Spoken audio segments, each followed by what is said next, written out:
Hello, and welcome to our next edition of the Agile Insights Conversation series. Today, I'm very fortunate to host Teresa Torres, who has wrote one of the best books, I think, on product management, on product ownership. And you'll know why I think this when we get into this conversation.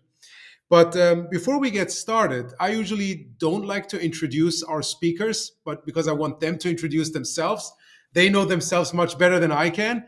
So I would want to start with giving Teresa a bit of time and space to quickly introduce herself to us, to our audience. And then, based on that introduction, we would dive into the topic of the book, which is right behind her, Continuous Discovery Habits. Teresa, welcome to the show. Very delighted to have you. And thank you already for donating your time to us and your wisdom. And give us a quick introduction about yourself. Yeah, thanks for having me. So I'm Teresa Torres. I work as a product discovery coach. That means I help teams make better decisions about what to build. And it really comes down to how do we do that in a customer-centric way, um, through experimentation, through interviewing. And then I'm also the author of the book, Continuous Discovery Habits, and I blog at producttalk.org.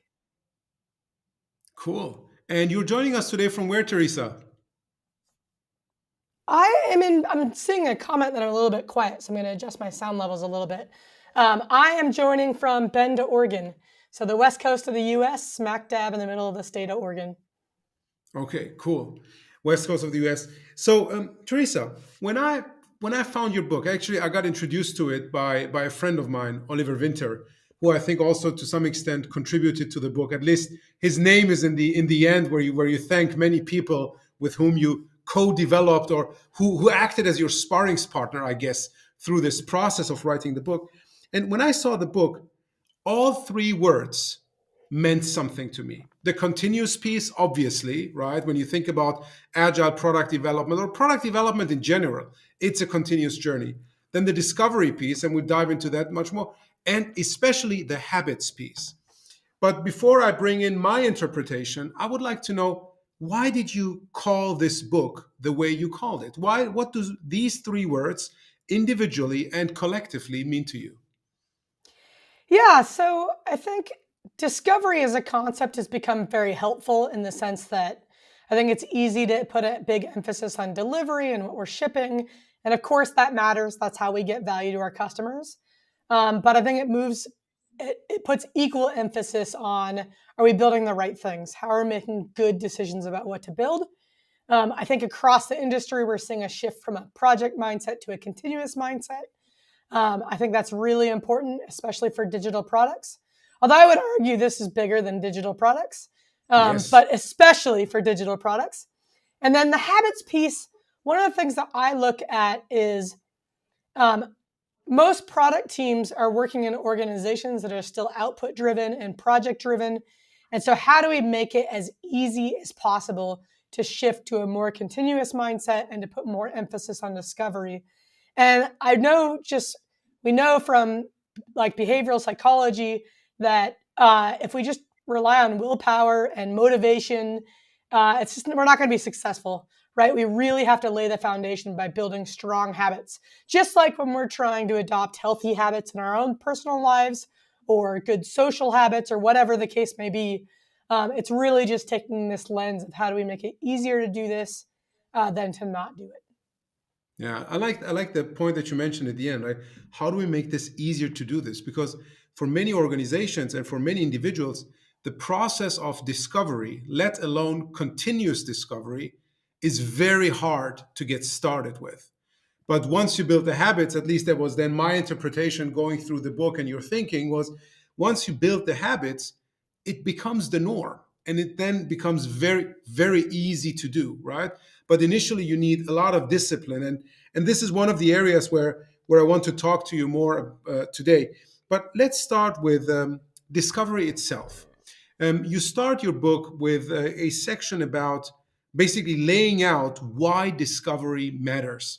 Can you share, and you already did this to some extent, but can you share with our listeners, with our viewers, why does this topic of discovery matter so much to you and also to many of the clients that you work with? Yeah, I mean, here's the reality. We're really still in the early days of digital products. And even forget the early days, even if we look at physical products and mature products, we just have a lot of gaps between what we're trying to do and what actually happens in practice. And I I view it almost as like we have a lot of really smart people spending all day, every day on products. That's like a lot of lives. That's a lot of hours of productivity and work that in a lot of ways we're wasting if we're not creating a close connection between the needs of our customers and the products that we're building. And in the product world in particular, it's so easy to have an opinion about what to build, and that opinion doesn't have to be based on anything. And there's a cost to that. Like if you just have an opinion about what to build and it's not grounded in any evidence, it's not centered in what your customers need, you're going to spend a lot of time and energy building something that may or may not be helpful to anybody. And so, on some level, I feel like we have sort of this moral obligation of like, if we're going to work this hard to create things, let's make sure they're things that people want. And then there's this sort of second part of it of I just see all around me, like on my phone and on my computer and out in the world, just things, products that fall short. We really just can get a lot better at this. And then I think another realm is we're starting to see a lot more conversation around products that replicate the inequities we see in our communities in our products. That's a whole nother area that I think discovery can help with. Um, so I think it's really about we spend a lot of time building these products. We could probably spend a little bit of time making sure that they're going to create value for somebody. Yeah, absolutely. So you mentioned some of the reason why this matters to you and ideally should also matter to organizations because no organization wants to waste the energy, the talent, and the money that goes into building stuff that nobody wants. Now, when you work with organizations, and I mean, most of them are not stupid, but when you work with them, what do you observe being the main reasons for them? And I would include myself as well in that, right? What do you observe being the main reasons for them not doing discovery as you see it? What keeps them back from doing this? Yeah, I want to go back to something you started with. You mentioned that getting started with discovery is hard. I don't actually think it needs to be hard. I think we think it's hard. And the reason why we think it's hard is because it's so counter to how business has traditionally worked, right? So we have this sort of, we got to push back against our internal culture, and that feels hard. But it doesn't have to be hard. I think what's hard, organizational change is hard. But I think for any individual in a company to start to adopt some of these habits, it does not have to be hard. I think the key is to find a teeny tiny place to start and then to iterate from there. It's really embracing a continuous improvement mindset from the very beginning. And I think every single one of us, it doesn't matter where you work or how your organization works, you know somebody who's like your customer, you know somebody who's talking to your customer, you know, like you have a way to get started. Um, and I think it's that it's really easy for our brains to see all the reasons why we can't do this. And I think it's really about flipping that on its head and looking for the smallest way you can get started and then just iterating. Mhm. So what I see in many organizations that I work with is, and you already spoke about discovery versus delivery, and what I see a lot is all the metrics in an organizations, in all the incentives, at least in traditional organizations, are are framed in a way that you're not incentivized to do discovery, that you're actually incentivized in many cases, if you look at the short-term metrics, to do primarily delivery, focus on like getting the things out. And then once the product is done, you're like, okay, we did our work to the best of our knowledge, but whether it now creates an impact for customers and ultimately based on that for your business becomes like secondary. Do you see that as well? That the metrics in an organizations don't incentivize to do good discovery work? I don't think a good product person needs to be incentivized to do discovery work. I, that may sound harsh, but if you want to be a product person, you got to find a way to do discovery. I don't care what your organizational context looks like. And here's the deal: like, I didn't work places where I had like a VP or a CEO be like, "Here's some space to do discovery." Like if you want to serve a customer, you have to understand who your customer is. Full stop. Right? Like that's just the reality. That's the world we work in. And Yeah. yes, it's true that most organizations, that's not how they think about it. Nobody's telling you to do this. Nobody's holding your feet to the fire saying if you don't do this, something bad's going to go wrong. And I get that a lot of people are in meetings all day long and we already have way too much work on our plate. If you want to build something that people care about, you have to talk to your customers. It's just that simple. And I think everybody, every single person without exception, has the ability to do it, has the ability to find a way.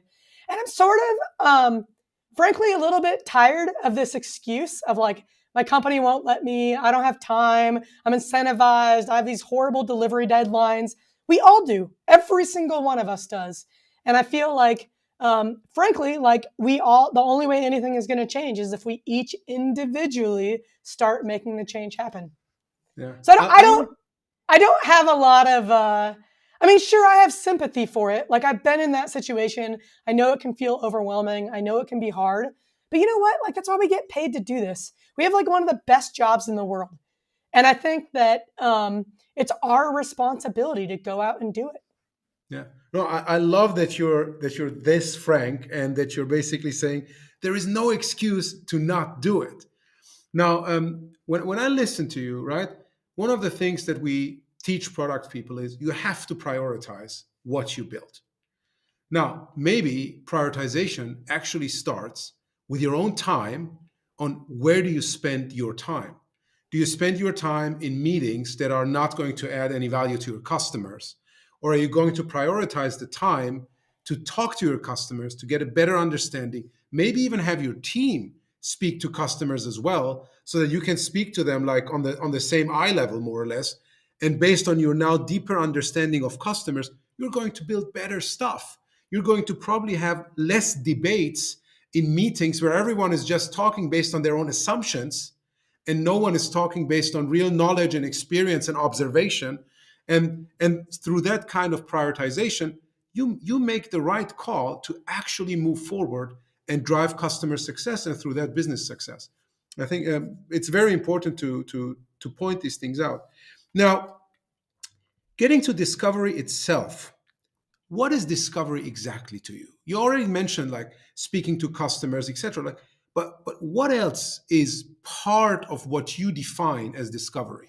And probably many other people. I know you refer to Marty Kagan quite a lot, etc. But what is it to you? I mean, I think broadly, discovery is just the work that we're doing when we're deciding what to build. It's that simple. I think good discovery includes the customer in the process.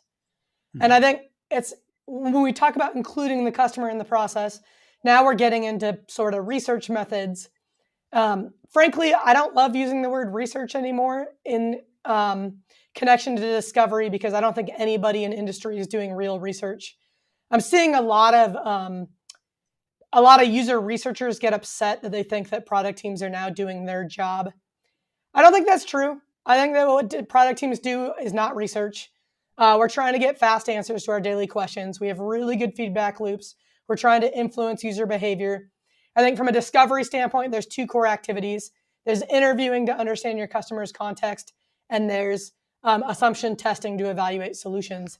And the reason why I would say neither of those activities are true research is that if we think about the word research, usually we associate it with academic research.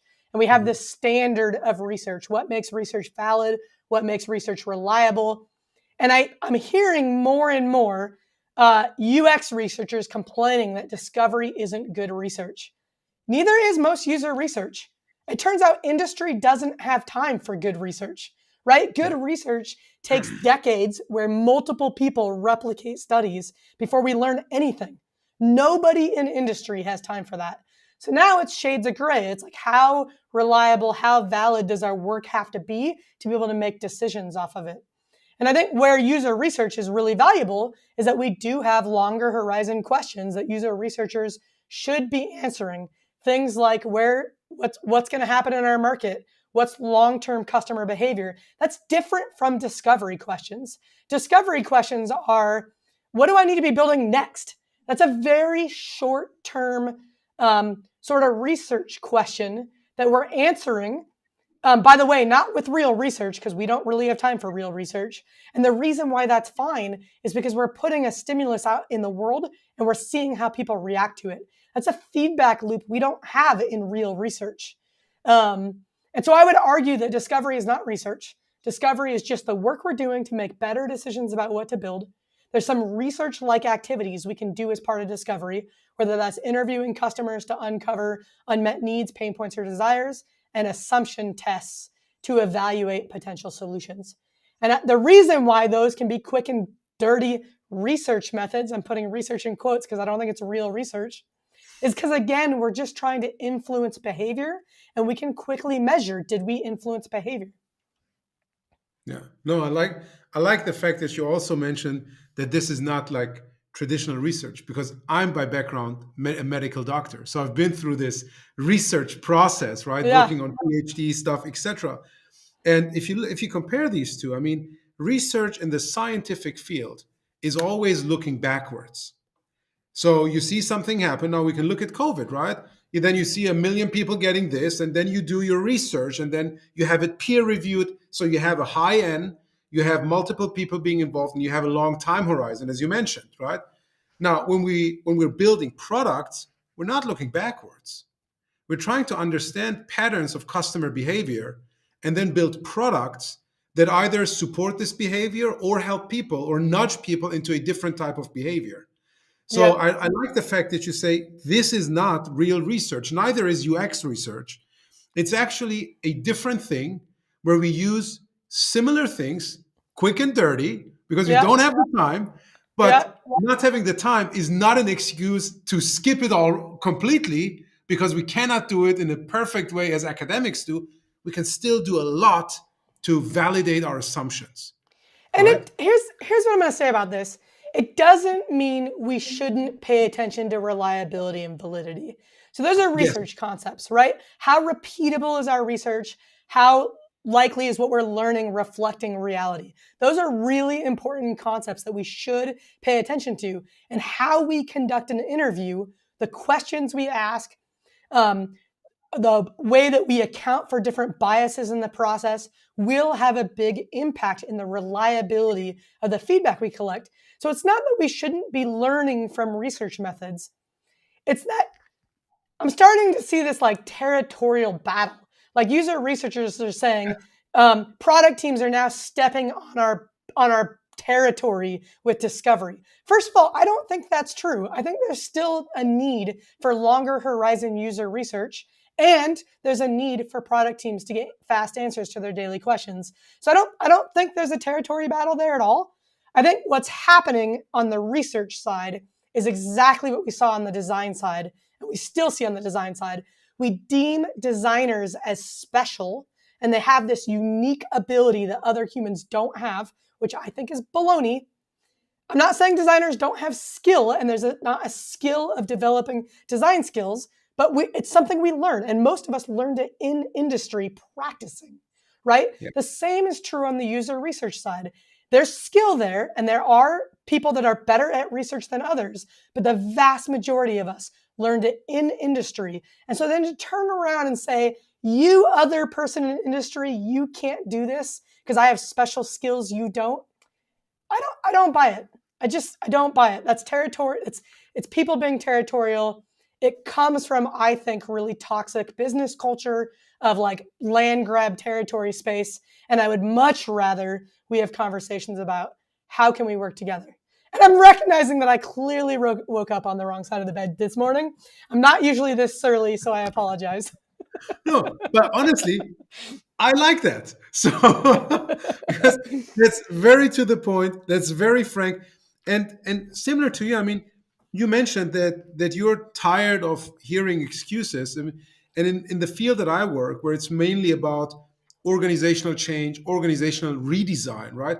How do we set up our whole organization, not just one team, but how do we set up our whole organization to be better at doing this work?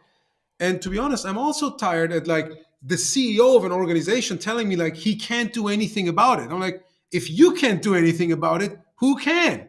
Because this organization was ultimately designed by you or your predecessor or whoever. Now, you also have the ability to change it. And you mentioned this like territorial fights. I think when we think about the organization of the future, it's not about individual territories. It's about us as an organization building great stuff for our customers. And it doesn't really matter where these insights come from. And honestly, if you're a user researcher, be happy that now the work that you do is getting to a much higher level of attention, Yeah. and more people are trying to do that, because in the past you were fighting to get the customer's perspective into the product and no one was listening to you. So And I think here's I mean, I think there's this fear, right? Like, it started with design. If everybody on the product team's doing discovery, does the designer lose some specialness of no longer being the voice of the customer? And now we're seeing that with user research. Here's the deal. Like, I get it. People are feeling threatened, but there's so much work. Like, there's going to be enough work for everybody, right? Like, user research is not going away. Design is not going away. Like, if anything, putting more of an emphasis on discovery is going to elevate these roles. We're going to see more companies hire user researchers, because when we get fast answers to our daily questions, we see that we actually have weekly questions and monthly questions that also need slower answers. And that's exactly what user researchers excel at. Like, no product team doing discovery is going to do a diary study. Nobody has time for that. User researchers have time for that, and we need that. That's a great research method that can inform our product work. So it's not about I really wish I could just give everybody a hug and say, look, like, your job's not going away. You're not threatened by these ideas. It's really about how do we all get better at working together. And on the org change side, I went back and got a master's in organizational change, and my takeaway was this simple: we can't really influence organizational change. We can't in the way that we think. I get why CEOs say they can't influence organizational change. Here's what's required for an organization to change. Every single individual has to go through the change on their own timeline. Individuals change at different rates. And it's not until almost everybody in the organization goes through the change that the whole organization actually changes. Which means whenever an organization is trying to go through the change, it's utter chaos for a really long time. long time. Okay, Yes. so what do we do as an individual contributor? We can bang our heads against the wall and like try to influence that process that, by the way, your CEO is barely even influencing. That's crazy town. Like, I wouldn't do that. What we can do is we can focus on our own work. We can change the way we individually work, which has two benefits. One, if everybody did that, the organization would change a lot faster. And two, when we do that, other people get curious about how we work. And that's when we have the ability to influence. But that's not what most people do. Most people don't start with themselves. They start talking about the right way to do things, and they advocate without changing their own behavior. And it just becomes my opinion versus your opinion, and we get nowhere. So this is a little bit why, like, I'm tired of the excuses. Like, the only way organizations are going to change is if all of us individually, I feel like I'm like a community organizer right now.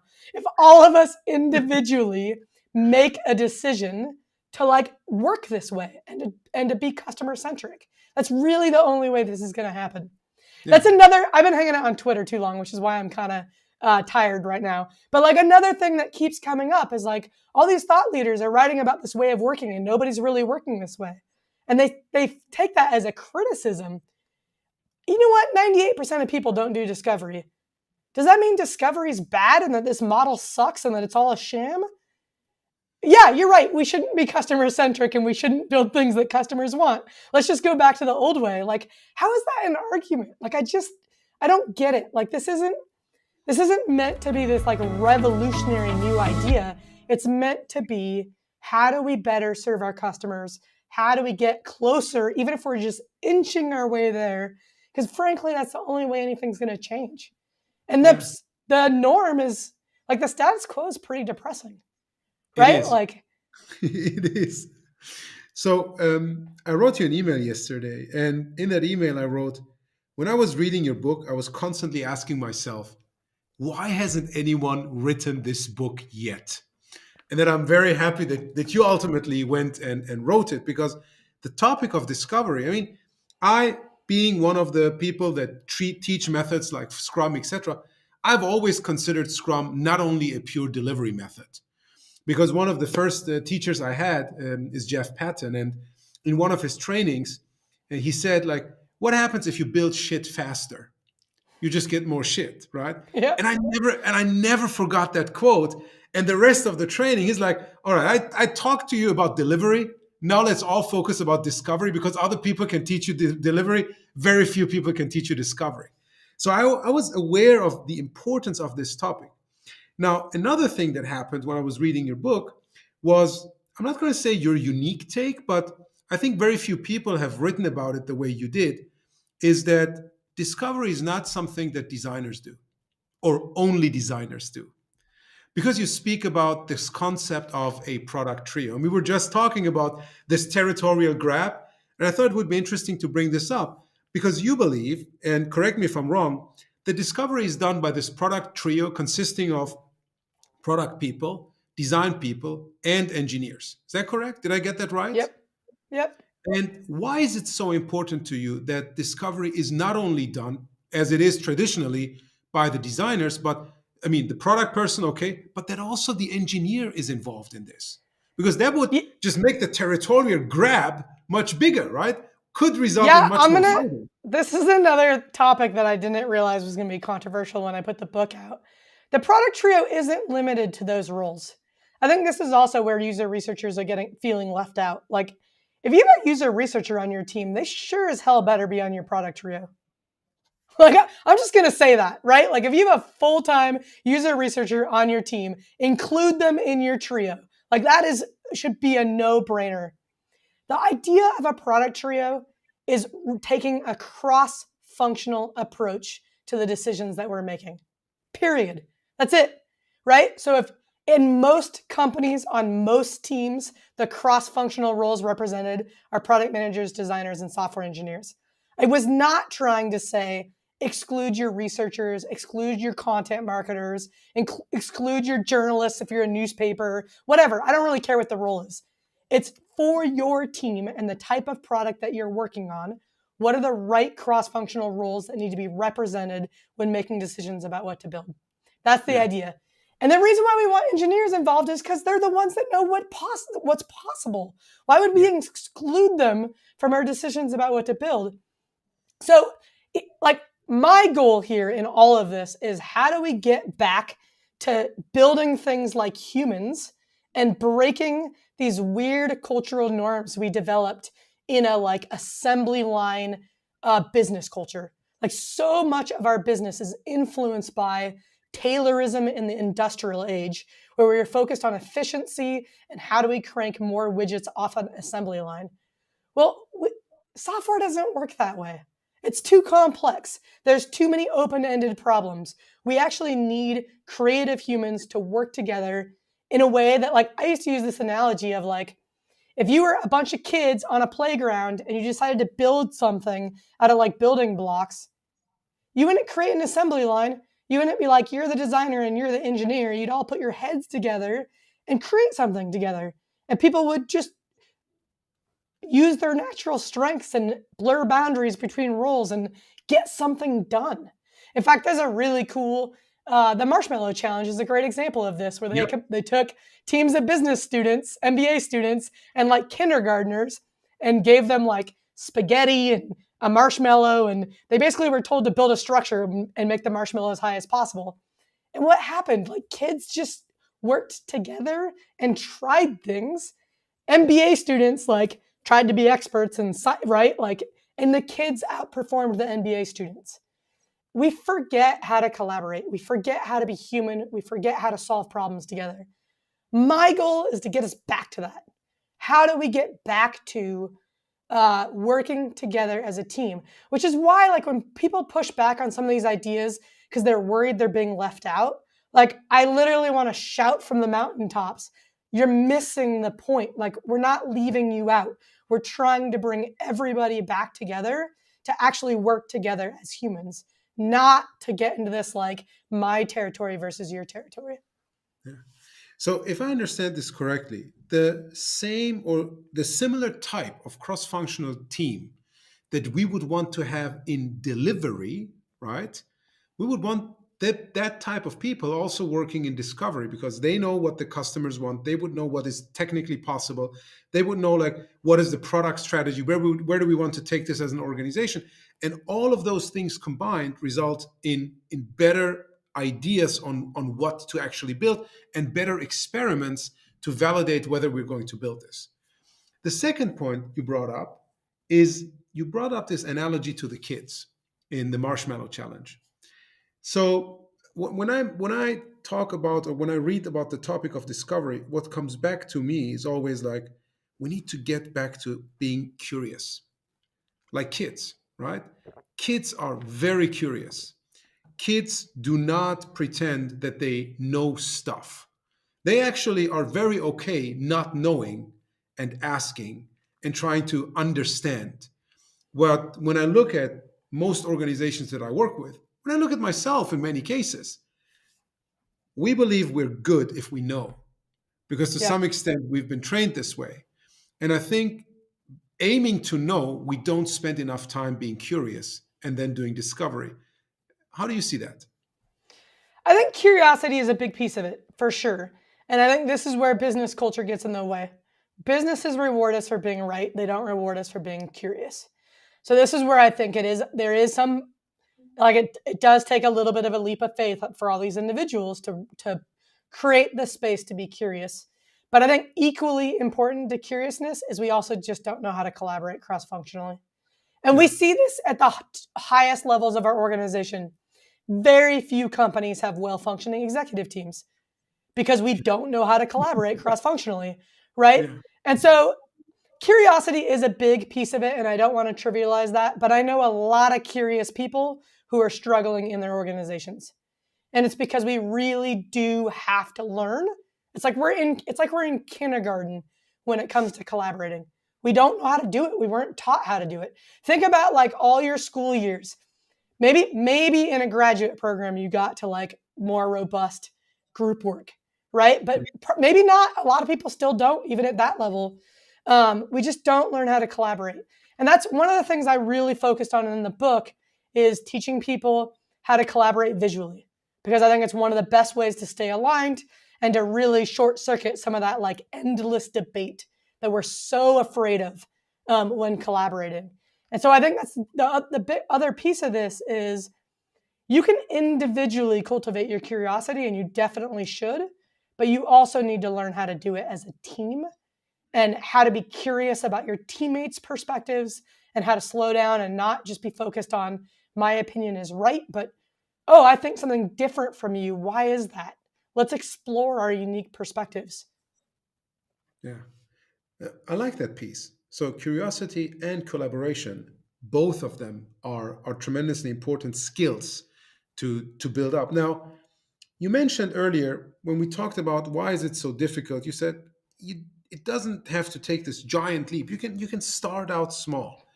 So Mhm. what are a few small things that teams can do to get on this continuous discovery journey? The very first thing anybody listening should do is they should talk to a customer. I It's really sad to me how many people work on product teams that have literally never talked to a customer. Like never once. And I I mean, I met a product manager at a bank who had never talked to a customer. And when I asked why, they had all these reasons like I'm not allowed to talk to the customers. Yep. There's all these regulations in place. You know what I said? Do you have a friend who has a bank account? Like, really? You work at a bank and you can't talk to someone who's like your customer? I worked with somebody else. I coached a product team. Their customers were clinicians, doctors and nurses. They worked on a Yep. badging system for like to badge into a workstation to be able to chart, right?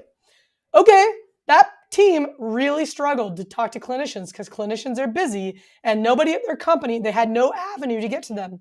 And they spent weeks like trying to they even had clinicians at their company. So first they spent weeks just trying to get meetings with those clinicians. And they failed because it was a company where they have a meeting culture and they were in meetings 14 hours a day, and it was going to be 3 weeks before they could get on that person's calendar. And so we're sitting on a coaching call. There's 3 of them on the call, the product manager, the designer, and the engineer. I just said, hey, do any of you know any clinicians in your personal network? The product manager's uncle was a doctor. And I was like, okay, do you think maybe your doctor has a badge he uses to badge into a workstation? Maybe you could just have a conversation with him. Now, is that Maybe it's perfect? easier to get on his calendar. Yeah, like, is that perfect? No. Is it better than zero? Oh yeah. Yes. Right? Like, this product team is just speculating about what a doctor's life is like. And all they have to do is have a conversation. And then the pushback I get is like, is it really safe to make a decision off of one conversation? Is it really safe to make a decision off of 0 Zero conversations? conversation. Right? Like, this is where like we're letting perfect be the enemy of good.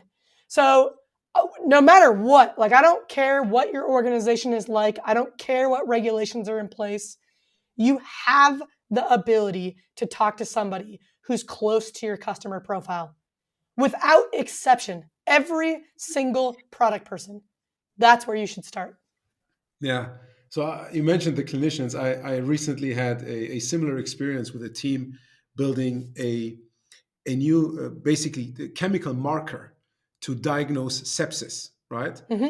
And I asked them, like, have you talked to your customers? They're like, yeah, we're not allowed to talk to patients. I'm like, yeah, but the patient is not your customer.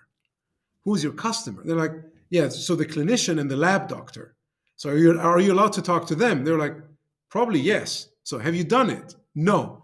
How can you Also, get started? they are Right? allowed to talk to patients. They're not allowed to talk to patients going through the health channels because we have HIPAA laws, right? Exactly. They are allowed to talk to patients. I've worked with teams that interview patients. They recruit on the internet and screen for whatever condition they're looking for. And by the way, if that person opts in, you don't have a HIPAA violation anymore because you're not going through the healthcare system, right? Like I can run an ad saying, do you have this condition? Will you talk to me for a $100 Amazon gift card? Yeah. There's no And you problem don't there. you don't even have to, because there's so many like patient communities out there. You Yep. just get in, you just tell them what you're planning to do. If they realize that you're working on something that will improve their lives, their Yep. quality of life, many of them speak to you for free. And I'm And going we've to tell seen, you, yeah, especially go with ahead. healthcare, people push back. They're like, people aren't going to be willing to talk to us about their health concerns. Here's what I'm going to tell you. I've worked with teams at Planned Parenthood that interviewed women about really emotional decisions to have an abortion. They were willing to talk about it. I Yeah. worked with a company in the UK that treated erectile dysfunction. Those men were willing to talk about it. I don't care what your realm is. You can find a way to talk to your customers. Okay. So number one, start talking to your customers. Now, what is the next thing you would recommend? The next small thing. Remember, right? We're trying to make small habit change, not take Yeah. the big leap. I think after you've talked to your first customer, you want to start looking at how do we make this a habit. So I really want to see teams talking to customers every week. You don't have to get there tomorrow, right? If you're literally hustling to find your first conversation, find your second conversation. Once you start to get into this groove of like, oh, I do have people in my network like my customer. Here's what happens. Okay, let's say you work at a bank and your bank has regulations about who you're allowed to talk to and you don't know how to get through them and you're being told the product team's not allowed to talk to people. Great. Talk to your friends and family that bank. Is there going to be bias there? Yes. Are they going to be like you and you're going to not have a representative sample? Yes. Is it better than zero? Absolutely. Talk to those people. In those conversations, pay a little bit attention, like read a few articles on the internet about how to ask good questions, right? So you're working to make those conversations a little bit better. Share internally with the rest of your company what you're learning and how it's influencing the decisions that you're making. What does that do? It cracks the door open to, oh, there's value in these customer conversations. Even though we Mhm. have all these weird regulations we got to jump through, maybe we need to find a way to make this happen. right? So we're showing the value of doing this rather than waiting and asking for permission. And now you got to use your judgment. Don't get fired. Don't like ignore your company policies, right? Like no company is going to tell this person they can't talk to their uncle about their work, right? That's safe. So look for those safe ways to talk to people like your customer and then show the value of having done that to other people at your company. That's what starts to bring change in your organization. Now, when you mention talk to like your relatives, friends, etc., is that is that you, the product manager, or would that be everyone that's on that product discovery or team or on that team in general? I want to see trios interviewing together. There's a Hmm. reason for this. We our brains filter everything that we hear based on our prior knowledge and experience, right? So we've all had this experience. You're sitting in a meeting, you leave the meeting, you walk away with a takeaway, and your colleague in the same meeting walks away with a different takeaway. Why does that happen? We don't perceive the world objectively. We all think we do, but we don't, right? Everything that we're hearing and seeing is being filtered by our brains because we don't have the cognitive ability to process everything in front of us. So our brain, we have a whole bunch of cognitive biases that are basically shortcuts that usually work in our favor that's helping us perceive the world around us. The problem is those filters are tuned, and they're tuned based on our previous knowledge and experience. So if we have a product manager, a designer, and an engineer, by the way, 3 different people with very different knowledge and experience, watching the same conversation, they're going to hear very different things. We Yeah. want that. That's how we get more value from that conversation. So to the degree that you can, I want trios interviewing together. Now, some people think like, oh, am I going to overwhelm the participant? I mean, if you're running your interview where if I pepper you with 100 questions and there's 7 people watching, you're going to feel interrogated, right? But if there's 3 of us and I just say, hey, here's what we're trying to learn. By the way, tell us about a time when this happened, and you tell us your story, it's going to feel like a conversation. You're not going to care that there's 3 people there. And if you're really concerned, like when we interview on sensitive topics like these health topics, I actually had those teams have one person conduct the interview. They recorded them and had the others watch them. And because it was a sensitive topic, they had to record them and then destroy the recording, right? So they had to follow some procedures to make the patient feel safe, to anonymize the data. So like in really specific environments, there's some extra things we might have to do, but there are ways, even in these really sensitive topics, to allow everybody on the team to either participate in the interview or watch the interview after the fact. And the benefit of that is you're leveraging everybody's knowledge and experience. You're going to pull a lot more value out of that interview. Yeah. I mean, even with the recording, people can get different interpretations Mm-hmm. of what that customer is saying. But being involved in the live interview, you can also ask questions from the technology Mm-hmm. perspective, from the product perspective, etc. Now, in your book, very early on, you introduce a tool called the Opportunity Solution Tree, OST, correct? Yep. So, what I liked a lot is that tool helps us, is also part of the discovery work. Because what I took away from it is it helps us specifically look for multiple ways to solve a problem. Because I see in myself, but also in many others, that, okay, they realize what the problem is, they immediately come up with an answer, and that's it, right? Case closed. But with the opportunity solution tree, you force yourself to come up with multiple things. Was that the intention, the main intention to create such a tool? That's a part of it. So Mhm. the opportunity solution tree definitely helps you visually see when you're only considering one option. And that's really important. A lot of this comes from decision making research. We actually don't even need the research. We already intuitively know this. When you're looking for a job, you don't talk to one company. When you're looking for a place to live, you don't look at one apartment or one house. We know we make better decisions when we compare and contrast options. The reason why we forget to do this on product teams, one is because of time pressure, and 2 is actually it comes from a good place, right? We hear a customer need, we actually want to solve it as quickly as possible.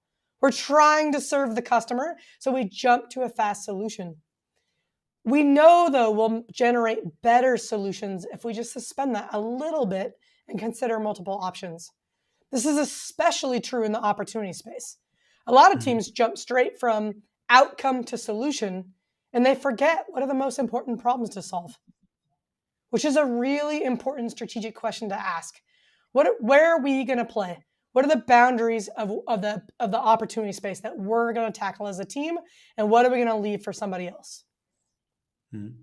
So it ties in really well. I recently spoke to Roger Martin, and he has this strategy development framework, like where to play and how to win. Mm-hmm. So that ties in really well.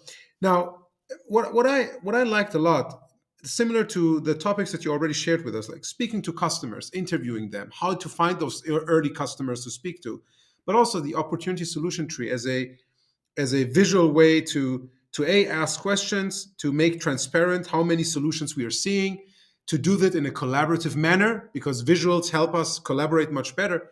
The book is full of these like tools, tips, and tricks on how to advance and ultimately build this habit.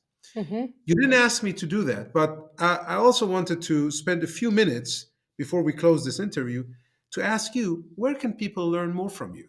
One is the book, and I think that's clear to everyone listening to this. But you also have a few programs out there where I hope, or I guess, you build individuals and teams over a period of time, build these habits. Is that correct? Yeah. So the first thing I'll share is the book is available worldwide. It's called Continuous Discovery Habits.